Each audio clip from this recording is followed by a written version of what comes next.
우리에게 주시는 축복과 변화의 말씀, 사도행전 10장 36절에서 43절입니다.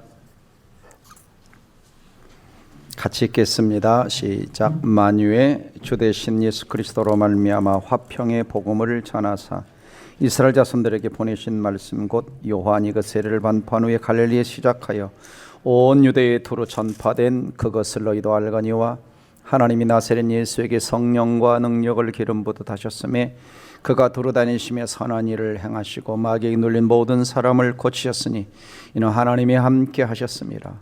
우리는 유대인의 땅과 예루살렘에서 그가 행하신 모든 일의 증인이라.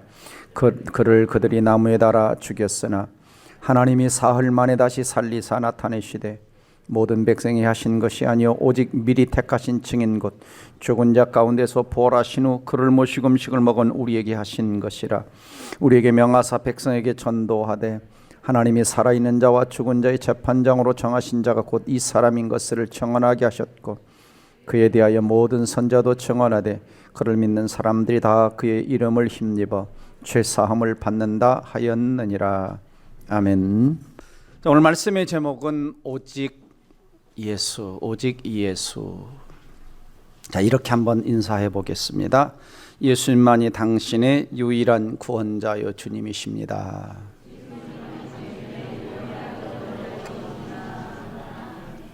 자, 여러분, 예수님을 유일한 나의 구원자와 주님으로 믿으십니까? 네. 국제선교연구지 2022년 1월호를 보면 전 세계 종교 인구가 70억 5천만 명, 그리고 기독교인이 약 25억 5천만 명, 그리고 기독교인 안에 천주교인을 포함하고 있는데 천주교인이 약 12억 5천만 명. 그럼 천주교인을 빼면은 약 한 13억 정도가 기독교인이라고 하는 통계가 있습니다.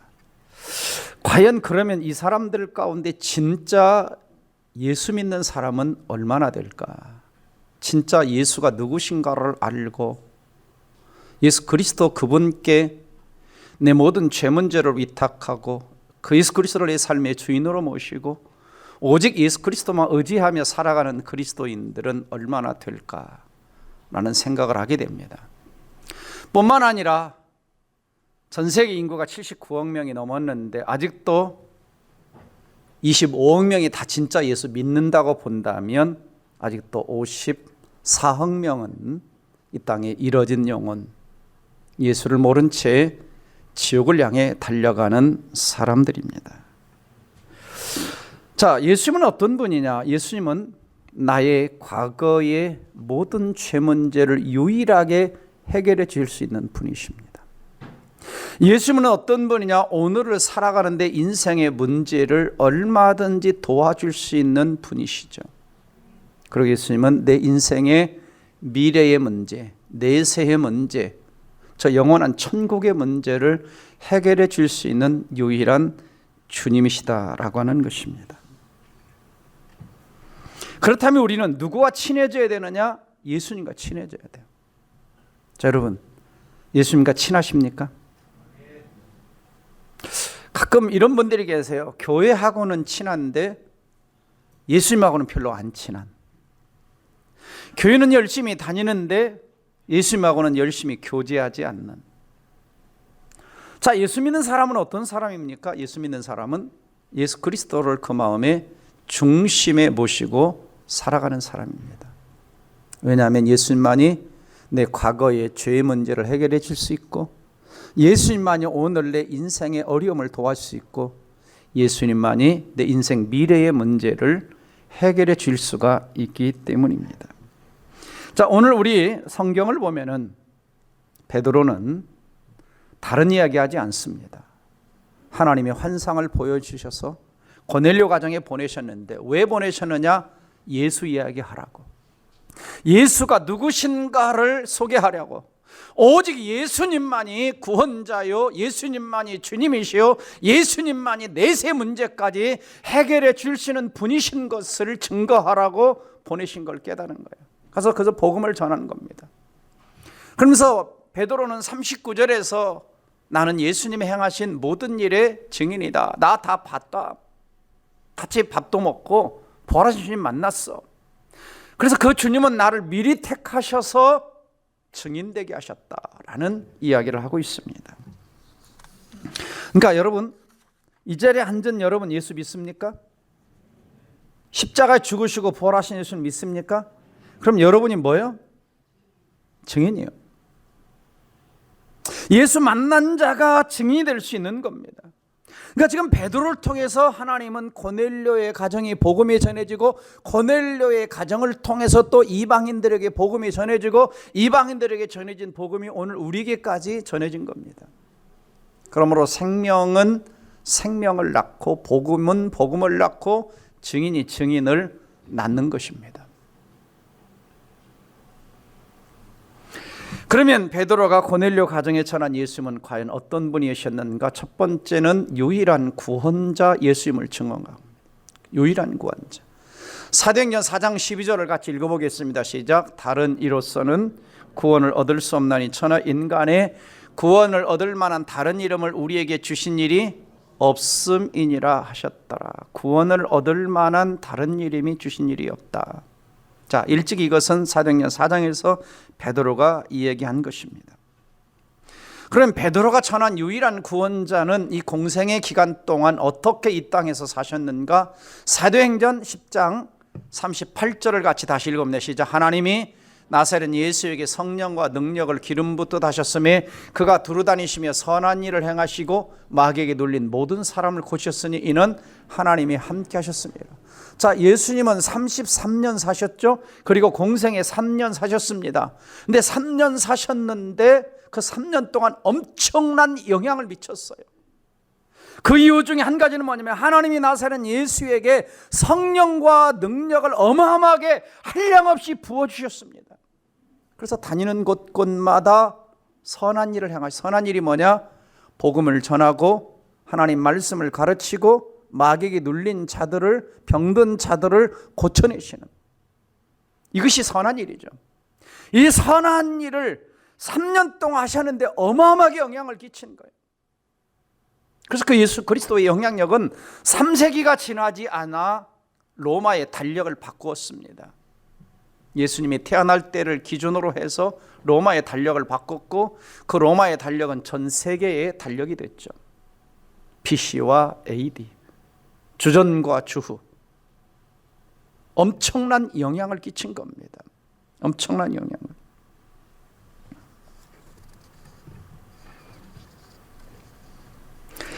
근데 예수님의 생애 속에서 영향을 끼친 것은 예수님이 두루 다니며 선한 일을 하신 것도 있지만 가장 중요한 영향력은 뭐냐? 예수님이 죽으심과 부활입니다.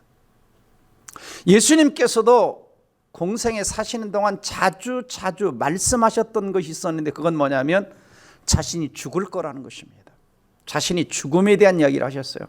근데 그 죽음이 그냥 죽는 죽음이 아니라 대속의 죽음인 것을, 인자가 온 것은 많은 사람을 대속하기 위해서 자기 목숨을 대속물로 주신다는 이야기를 주님이 자주 말씀하신 거예요. 그래서 베드로도 설교를 하면서 어디에 초점 맞추냐? 예수님의 생애에 대해서도 이야기했지만 예수님의 죽으심과 부활에 초점을 맞추고 얘기합니다. 그래서 39절 오늘 말씀 보면 우리는 유대인의 땅과 예루살렘에서 그가 행하신 모든 일에, 생전에 하셨던 공생의 모든 일의 증인이지만 특별히 뭐의 증인이냐? 그들이 유대인들이 나무에 달아 죽였으나 하나님이 사흘 만에 그를 다시 살리사 부활의 주님이 나타나셨다라고 이야기를 하고 있습니다. 특별히 베드로는 이 예수님의 죽음에 대해서 어떤 표현을 쓰냐면 나무에 달아. 이 나무에 달아라고 하는 것은 이미 어디에 나온 이야기냐면 신명기 21장 22절 23절에 나온 겁니다. 사람이 만일 죽을 죄를 범함으로 내가 그를 죽여 나무 위에 달거든. 23절 그 시체를 나무 위에 밤새도록 두지 말고 그날에 장사여 내 하나님 여호와께서 내게 기업으로 주시는 땅을 더럽히지 말라. 나무에 달린 자는 하나님께 저주를 받았음이니라. 나무에 달린 자는 하나님의 저주를 받았다라고 얘기합니다. 그러니까 왜 유대인들이 예수님을 나무에 달아 죽였느냐? 예수 그리스도를 위험한 인물로 본 거예요. 하나님 앞에 신성 모독죄로 본 겁니다. 그래서 예수님은 하나님의 저주를 받아 마땅하다. 그래서 그들은 예수님을 어디에? 나무에 달아 못을 박아 죽인 겁니다. 그게 뭐냐면 하나님이 저주를 받으셨다라고 얘기하고 있죠. 하나님의 저주를 받았다. 근데 예수님이 나무에 달려 저주를 받아 죽으신 것은 자기의 죄 때문이 아니라 오늘 이 자리에 있는 우리의 죄 때문이죠. 그래서 성경 갈라디아서 3장 13절은 이렇게 얘기합니다. 같이 읽어봅니다. 그리스도께서 우리를 위하여 저주를 받은 바 되사 율법의 저주에서 우리를 속량하셨으니 기록된 바 나무에 달린 자마다 저주 아래 있는 자라 하였음이라. 기록된 바 신명기 21장 23절에 기록된 바 나무에 달린 자마다 저주 아래 있는 자라. 그러니까 예수님이 저주를 받으셨어요. 누구를 위하여? 자신을 위하여가 아니라 우리를 위하여. 어떤 저주를 받으셨습니까? 율법의 저주를 받으셨다. 율법의 저주가 뭐냐? 자, 율법의 저주라는 것은 뭐냐면 율법이 우리에게 요구하는 게 있어요. 하나님 말씀이 하라 하지 말라 요구하는 게 있습니다. 근데 우리가 그것을 다 못 지키면 율법은 너 죄졌으니까 너 죄값을 받아야 돼. 그게 뭐냐면 율법의 저주, 죄값을 받아야 돼. 그럼 죄값은 뭐냐? 로마서 6장 23절 말씀처럼 죄의 삭은 사망이라는 거죠. 죄값을 받으라는 겁니다. 죄값을 받으라는 거예요. 근데 율법의 저주의 죄값을 대신 누가 받으셨느냐? 예수님 받으셨다. 그걸 속량이다 얘기합니다. 속량. 그걸 죽으셨어요. 근데 예수님은 죽으신 것으로 끝난 것이 아니죠. 오늘 본문 40절 보시면 하나님이 사흘 만에 다시 살리사 부활하셨어요. 또 41절 보시면 곧 죽은 자 가운데서 부활하신 후 그럽니다. 죽은 자 가운데서 부활하신 후. 그러니까 예수님은 죽음을 정복하고 다시 살아나셨는데 그 이유가 뭐냐? 그 이유는 우리에게 죄사함을 주시려고. 43절 보시면 그에 대하여 모든 선자도 증언하되 그를 믿는 사람들이 다 그의 이름을 힘입어 죄사함을 받는다 했느니라. 죄사함을 받는다 했느니라. 그러니까 예수님이 왜 부활하셨느냐? 우리의 죄를 깨끗하게 용서해 주신다는 증거로 부활하신 것입니다. 그러니까 우리 인생에서 대단히 중요한 문제가 죄 문제를 해결하는 겁니다. 왜냐하면 이 죄 문제를 해결하지 못하면 죄는 우리를 죽음으로 끌고 가요. 멸망으로 끌고 가요. 지옥으로 끌고 가요. 그래서 성경은 죄의 삭은 뭐라고 얘기했다고 그랬죠? 죄의 삭은 사망이다. 죄의 삭은, 죄의 대가는 사망이다. 그러니까 내가 죄진 거 내가 갚으려면 죽어야 되는 거예요. 이건 하나님과 단절되는 거죠. 그래서 죄라고 하는 것은 그렇게 간단하지 않습니다. 성경적 측면에서 죄는 여러 가지 측면에서 이야기하는데 첫 번째는 표적에서 벗어났다. 그러니까 관역에서 벗어난 거예요. 범죄다는 단어를 쓰죠. 출입금지. 하나님이 가지 말라고 하는 경계선을 넘어서는 게 죄죠. 불일치입니다. 같지 않은 거. 하나님의 뜻과 일치하지 않는 게 죄죠. 하나님이 원하시는 것과 일치하지 않는 하나님의 길에서 벗어난 게 죄요. 사악함입니다. 하나님이 원하시는 길에서 삐뚤게 가는 거예요. 옆으로 굽어지는 겁니다. 교활함입니다. 은밀하게 죄를 짓는 거죠. 불법이죠. 하나님 법을 어기는 겁니다. 자, 이런 기준에 따지면 목사님 나는 의인입니다 하시는 분 계십니까? 근데 중요한 것은 이 죄 문제를 어떻게 해결하느냐는 거예요. 왜? 죄값은 뭐라고 그랬죠? 사망이라고 그랬어요. 사망. 자, 사망이라는 것은요, 우리가 사람들이 세상에서 생각하듯이 죽어서 그냥 무덤에 흙이 돼서 사라지는 이런 게 아니에요. 존재가 사라지는 게 사망이 아니에요. 성경적 개념에서. 성경적 개념에서 사망이라는 것은 하나님과 영원히 분리되는 게 사망인 거예요. 하나님의 임재에서 가려지는 것, 하나님의 얼굴을 볼 수 없는 것. 그러니까 인간은 본질적으로 영적 존재 아닙니까? 영적 존재이기 때문에 인간은 죽는다고 해도 존재 자체가 사라지는 게 아닙니다. 그러니까 단지 사망이란 육체적으로 죽는 것에서 끝나는 게 아니라 하나님과 단절되는 거예요. 그래서 단절되면 궁극적으로 어디 가야 돼요? 하나님의 심판을 받아 지옥의 형벌을 받게 되는 것이죠. 그래서 누가 지옥 갑니까? 자, 수요일마다 데살로니가 후서를 배운 분들이 1장, 2장에서 누가 지옥 간다고 배웠냐면, 첫째는 하나님을 모르는 자들, 두 번째는 복음의 진리를 거절한 사람들, 세 번째는 거짓 것을 믿는 이단이나 거짓 그리스도에게 속아서 거짓 것을 믿는 사람들. 그러니까 하나님을 모르는 사람들은 아직 복음을 받지 못한 사람들. 두 번째는 복음을 받았는데도 그 복음을 거절한 사람들. 세 번째는 잘못된 복음, 이단의 잘못된 가르침들, 거짓 그리스도의 가르침들, 거짓 선자들의 가르침들을 쫓아간 자들도 똑같이 하나님의 심판의 형벌을 받으리라고 합니다. 그러니까 우리가 이 복음, 진리를 바로 알고 바로 듣고 바로 배우는 것이 대단히 중요합니다. 매우 중요해요. 그래서 결국은 어떻게 되느냐? 지옥에 가는 거예요. 자, 여러분 죽으면 어디서 깨어나실 것 같습니까? 천국이요, 지옥이요? 아마 성당 다니는 사람들은 아마 그래도 나는 나쁜 짓은 그렇게 많이 안 했으니까 연옥쯤에서 깨어나지 않을까, 이런 착각하는 사람들도 있어요. 근데 성경적으로 연옥은 없습니다. 중간지대는 없어요. 또 사람들은 설마 내가 지옥이야 가겠냐? 또 어떤 사람들은 에이, 그냥 인생 살다 가면 되지, 뭐 지옥은 어디 있고 천국은 어디 있어? 무시하고 싶어 하죠. 다 다른 생각이 아닙니다. 죄 문제를 해결해야 돼요. 죄 문제를 해결해야 돼요. 어떻게 해결할 수 있습니까? 성경은 이렇게 말합니다. 히브리 9장 22절에 죄 문제를 해결하는 방법을 하나님이 제시해 주셨는데, 율법을 따라 거의 모든 물건이 피로써 정결케 되나니 피 흘림이 없은즉 사함이 없느니라. 하나님이 정하신 법칙 하나가 있었는데 피 흘림이라고 하는 걸 통해서 죄를 용서해 주셨습니다. 그래서 구약 시대에는 메시아가 아직 오지 않았기 때문에 일시적으로 죄를 가려주기 위해서 동물의 피를 통해서 죄 용서함을 받았습니다. 그것이 제사죠, 제사.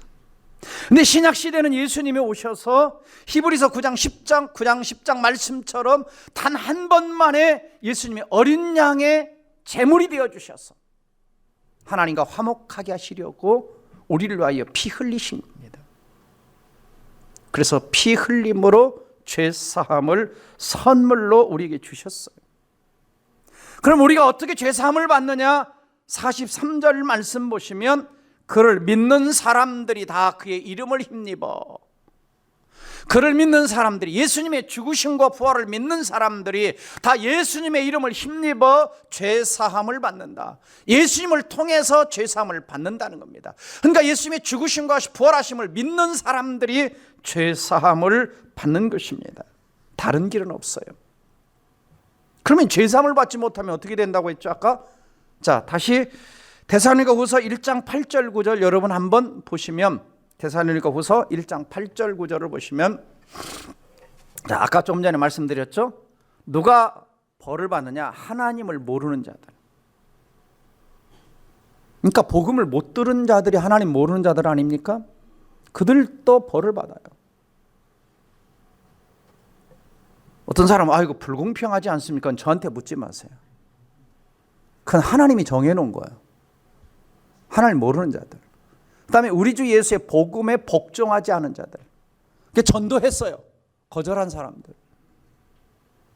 하나님의 사랑, 십자가 사랑 얘기했어요. 거절한 사람들. 또 데살로니가후서 2장을 보면 거짓 것을 믿는 사람들, 거짓 것. 아까 얘기했듯이 거짓 그리스도, 거짓 이단들. 그것을 믿는 자들도 똑같이 심판의 형벌. 다시 9절 띄워줘 보세요. 어떤 형벌을 받느냐? 19절 보면 이런 자들은 주의 얼굴과 그의 힘의 영광을 떠나, 이게 뭐냐? 이게 사망이에요. 영원한 멸망의 형벌을 받으리라. 잠깐이 아닙니다. 잠깐이요. 사실은 여러분, 이게 무서운 이야기입니다. 지금 우리가 살아있을 때 이야기죠.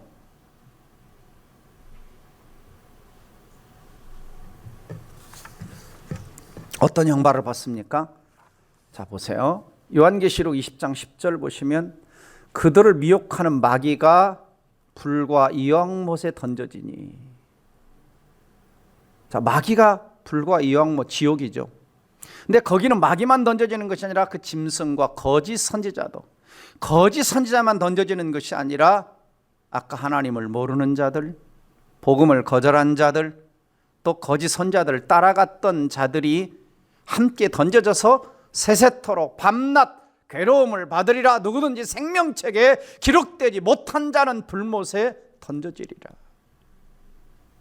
여러분, 무서운 이야기입니다. 전에도 한번 말씀드렸듯이 제가 옛날 다니던 시골 교회에 몇몇 성도가 열심히 기도했는데 한 분이 입신 들어간 거예요. 입신. 이게 입신이라는 게 깊이 들어가면요, 어떤 사람은 맥박도 뛰지 않습니다. 꼭 죽은 사람 같아요. 의식 없는 사람 같습니다. 근데 그럴 때 거의 천국이나 지옥을 보고 오죠. 근데 이분이 이제 지옥을 보고 온 겁니다.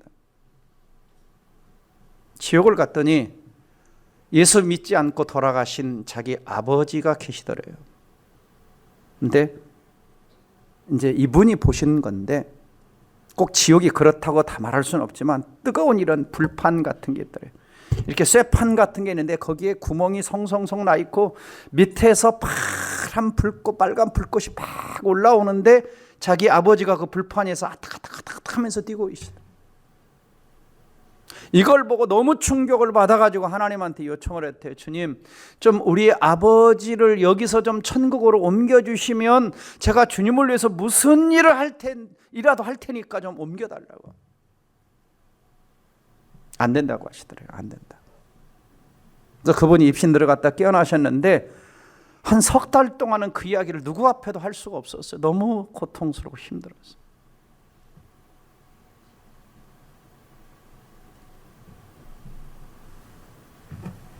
우리는 반드시 살아있을 때 이 죄 문제를 해결해야 됩니다. 그 죄 문제를 누구만이 해결해 줄 수 있다고요? 오직 예수만이.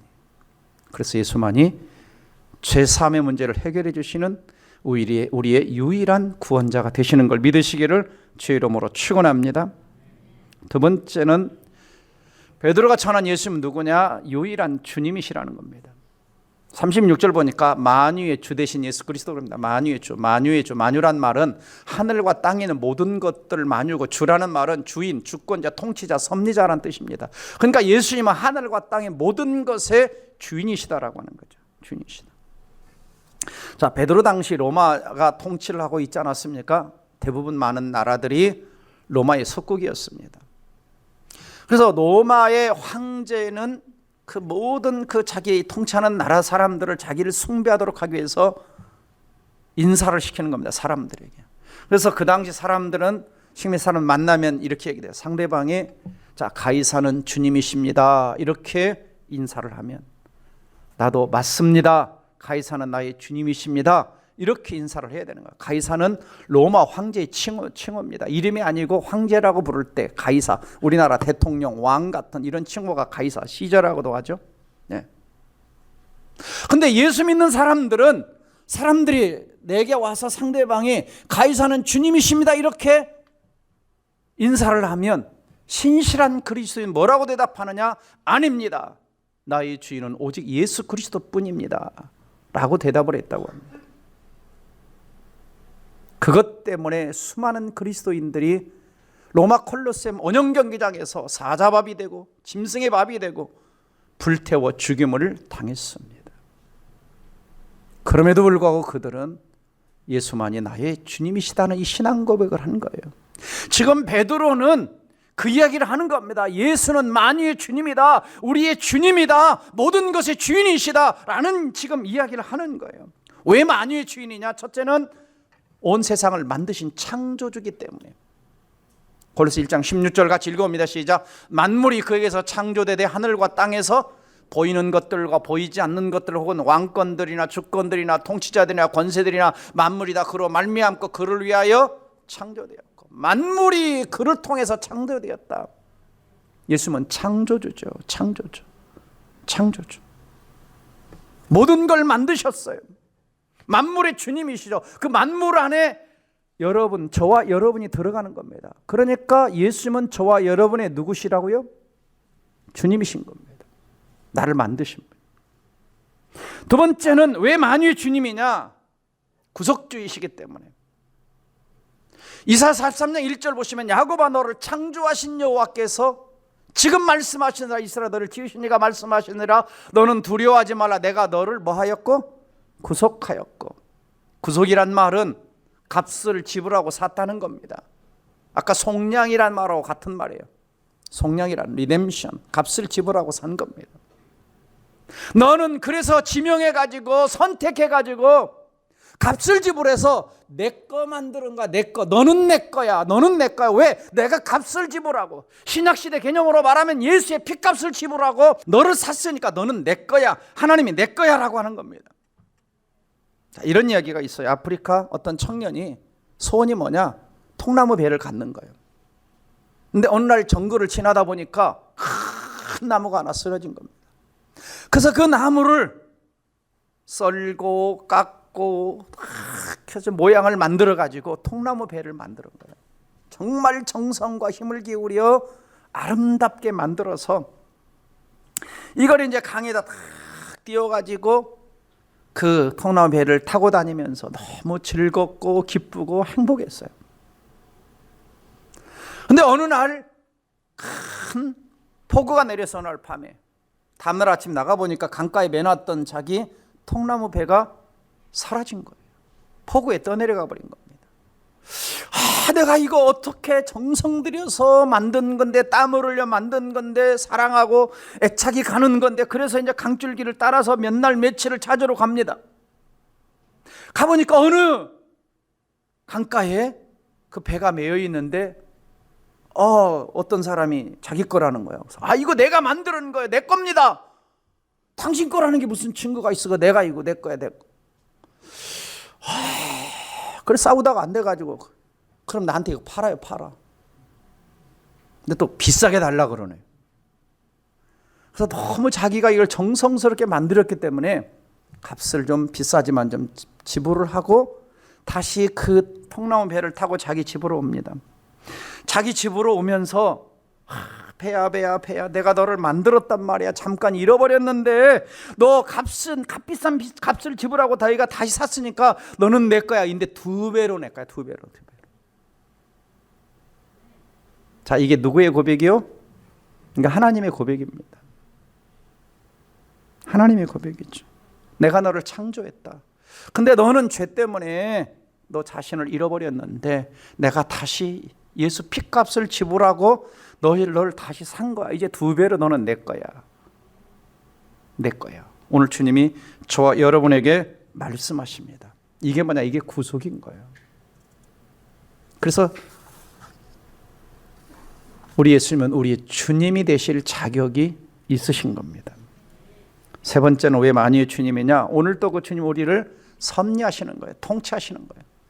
히브리서 1장 3절을 보시면 그분은 능력의 말씀으로 만물을 붙들고 계십니다. 만물 보존하고 계세요. 그 만물 안에 우리 들어간다고 그랬죠. 우리를 보존하는 거예요. 그러니까 우리 주님은 창조하시고 구속하시고 네 맘대로 살아 그러지 않고 오늘 또 우리의 삶을, 우리의 인생을 붙드시고 도와주시는 분이라는 거예요. 여러분 믿습니까? 도와주시는 분. 현대인들의 신관 가운데 이신론이 있어요. 이신론이라는 것은 뭐냐면 자연신론이라고도 부르는데 신을 믿어요. 안 믿는 건 아니에요. 신 존재를 믿습니다. 창조 믿습니다. 그래요. 근데 어떤 걸 안 믿느냐? 창조주 하나님이 이 땅을 창조하신 다음에 그냥 자연 법칙대로 그냥 내버려 두시고 간섭도 안 하고 그냥 네 제멋대로 돌아가게 놔두신다라는 생각이 그들 속에 있어요. 과연 하나님이 간섭을 안 하실까요? 자, 여기 엄마들이 계시는데요.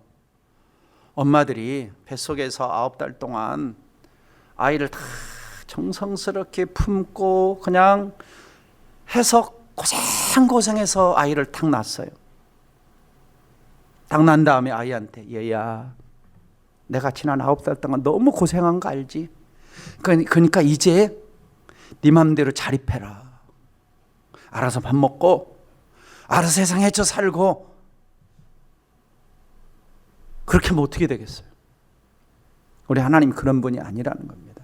우리를 구원하실 뿐만 아니라 우리를 만드셨을 뿐만 아니라 우리를 구속하셨을 뿐만 아니라 오늘 또 간섭하시면서 도와주시면서 주인이 되어주셔서 이끌어 가시는 주님이신 것을 믿으시기를 주 이름으로 축원합니다.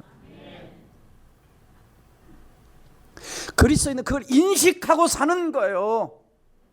이 코로나 시대에 세상이 아무리 힘들고 어려워도 주님은 모든 걸 붙들고 계신다. 나를 붙들고 계신다. 나를 이끌고 계신다. 나와 함께 계신다. 이것을 가지고 신앙생활을 하는 것이 그리스도인입니다. 아멘. 그래서 우리는 인생에 어떤 문제가 있어도 어떤 어려움이 있어도 창조주 하나님께 맡깁니다. 구속주 하나님께 맡깁니다. 섭리대가 하시는 하나님께 맡겨드리는 거예요. 아직도 여러분 가운데 내 인생은 나의 것 이렇게 생각하며 사시는 분 안 계시죠? 내 인생을 나의 것이라고 착각하는 자, 내게 속한 모든 걸 나의 것이라고 생각하는 사람은 뭐냐? 거기에 따른 모든 것도 다 내가 뭐 해야 돼요? 책임져야 돼요. 내 인생 내가 주인이라고 생각하는 사람은 내 인생에 일어나는 문제도 내가 책임져야 되는 거예요.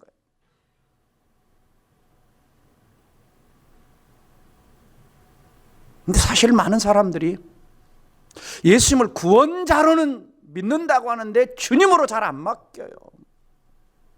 여전히 문 밖을 나가면 내가 걱정하고 내가 다 붙들고 내가 잠 못 자고 내가 뭔가 다 해야 하는 것처럼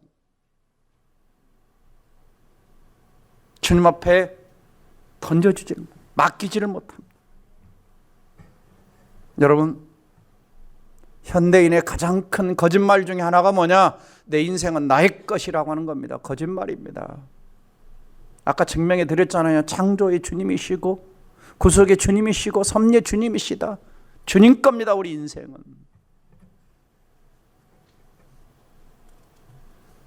따라서 합니다. 주님께 맡기면 편합니다. 자주 말씀드리잖아요. 요즘에는 목욕탕을 못 가는데 요즘 그런 거 안 써 있어 잘.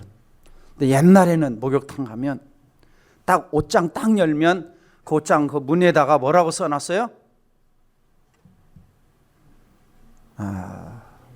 목욕탕 안 가셔보셨구나.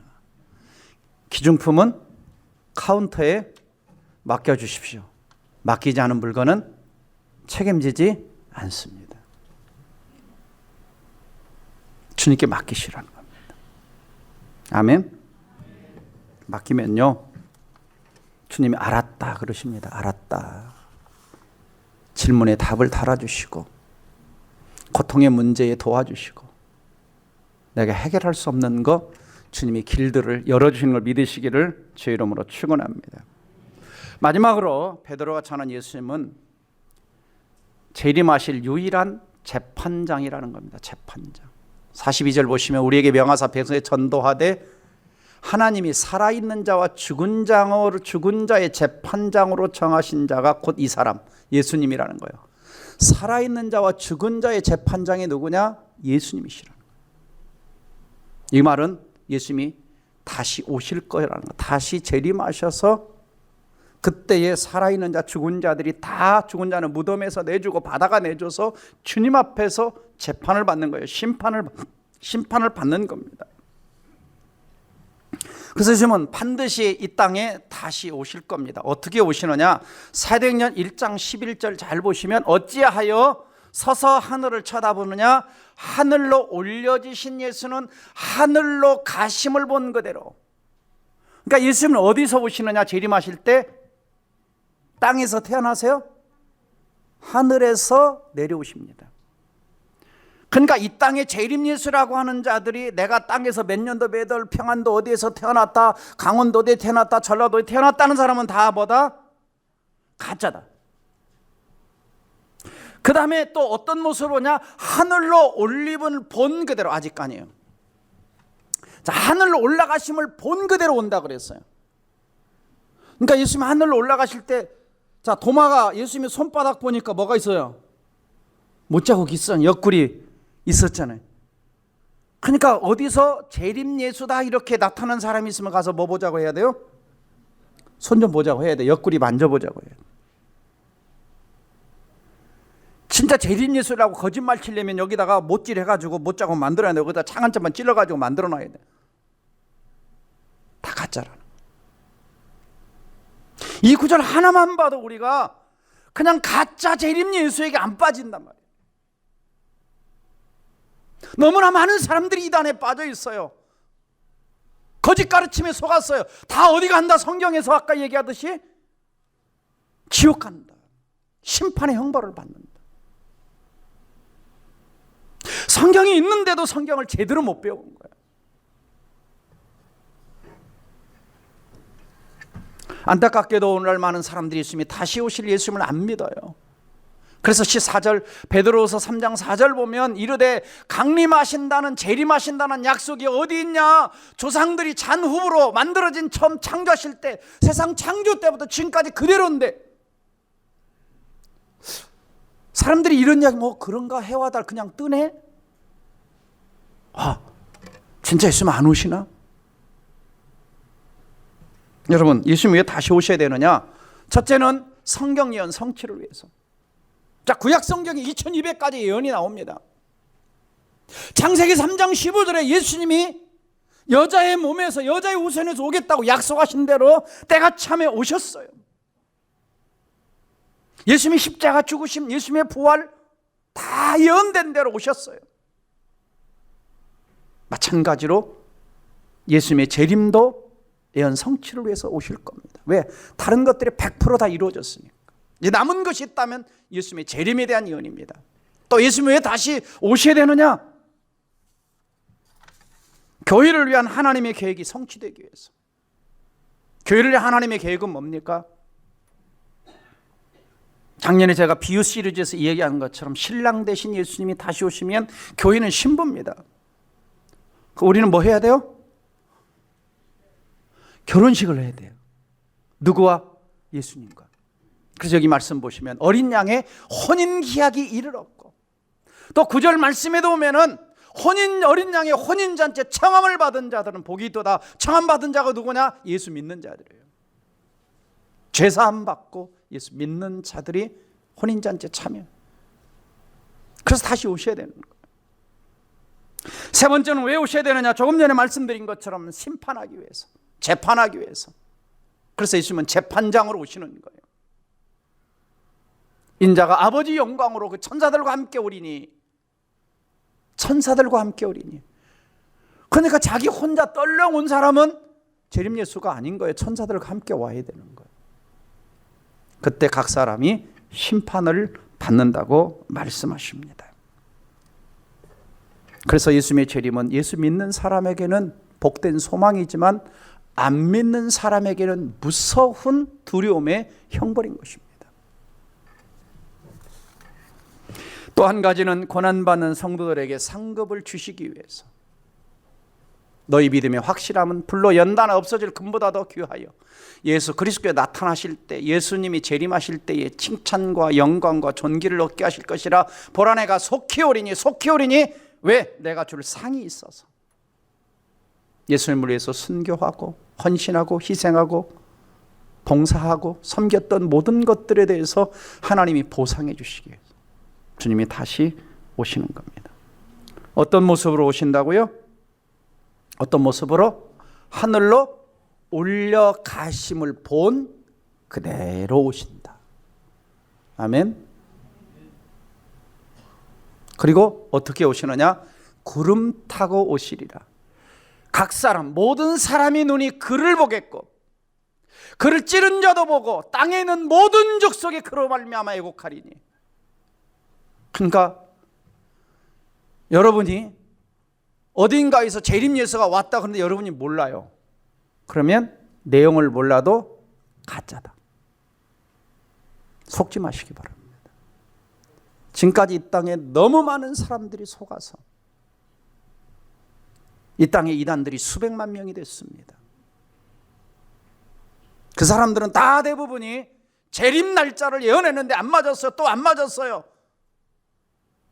그래서 유난히 여러분이 누군가가 와서 강조하는데 요한계시록만 가지고 집중적으로 무슨 날짜에 그러면 다 거의 몇 마디만 딱 들어봐도 볼 것 없이 이단이에요. 대부분이.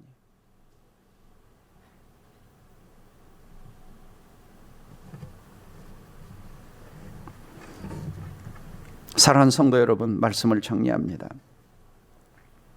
주님은 오셔서 우리의 과거에 지었던 모든 죄, 미래 것까지 해결해 주신 거예요. 그래서 우리가 첫 번째 해야 될 일은 뭐냐? 내 죄 문제를 해결해 주신 예수님을 내 삶의 구원자로 믿어야 되는 거예요. 아멘. 두 번째는 예수님은 오늘을 살아가는 우리의 고통, 아픔, 상처, 문제도 해결해 주실 수 있는 현재의 주님이세요. 그래서 그 예수님을, 만유의 주님을 내 인생에 오늘 또 주님으로 보시고 살아가시기를 주 이름으로 축원합니다. 뿐만 아니라 그 예수님은 미래, 내가 아직 안 가봤어요. 아직 안 살아봤어요. 그러나 내세까지 다 준비해 주신 그 예수님을 소망 가운데 믿고 살아가시기를 주 이름으로 축원합니다. 보세요. 이렇게 완벽한 예수가 어디 있나? 과거의 문제, 현재, 오늘의 고통 많은 문제, 내세, 미래 문제까지 과거, 현재, 미래 다 해결해 주시는 예수님. 그래서 오직 예수인 겁니다. 오직 예수인 겁니다. 우리가 할 일 단 하나가 있다면 오늘 본문에 증인 여러 번 나온 것처럼 베드로가 고넬료 가정에 간 것처럼 고넬료가 누군가의 복음을 전한 것처럼 그 누군가에게 죄사함을 주신 예수를, 만유의 주님 되신 예수를, 다시 오실 예수를 증거하는 우리 모두가 되기를 주의 이름으로 축복합니다. 기도하겠습니다. 사랑하는 성도 여러분, 얼마나 감사한 일인지 모릅니다. 죄 문제 해결하지 못하면요 지옥 갑니다. 오늘 또 우리 인생은 내게 일어나는 문제도 다 해결 못해서 끙끙거리고 방황하고 잠 못 자고, 그러나 만유의 주님은 우리의 창조주이시고 우리의 구속주고 우리를 섭리하시는 분이셔서 도와주시겠다고 말씀하십니다. 또한 우리 주님은 저 내세 문제까지도 예수 믿는 자에게 완벽하게 천국 상급까지도 준비해 주고 계시는 완전하신 예수입니다. 오직 예수입니다. 하나님, 이제 내가 한눈 팔지 않게 해주십시오. 다른 데 쳐다보거나 다른 데 끼웃거리지 않게 해주시고 오직 예수 바라보게 해주세요. 죄 문제를 해결하기 위해서 내 인생에 힘들고 어려운 문제가 있을 때마다, 그리고 내일의 내세 문제까지도 오직 예수만 의지하면서 예수만 바라보시면서 살아가는 신실한 그리스도인 되게 해달라고 이 말씀 붙들고 함께 통성으로 기도합니다. 다 같이 기도하겠습니다.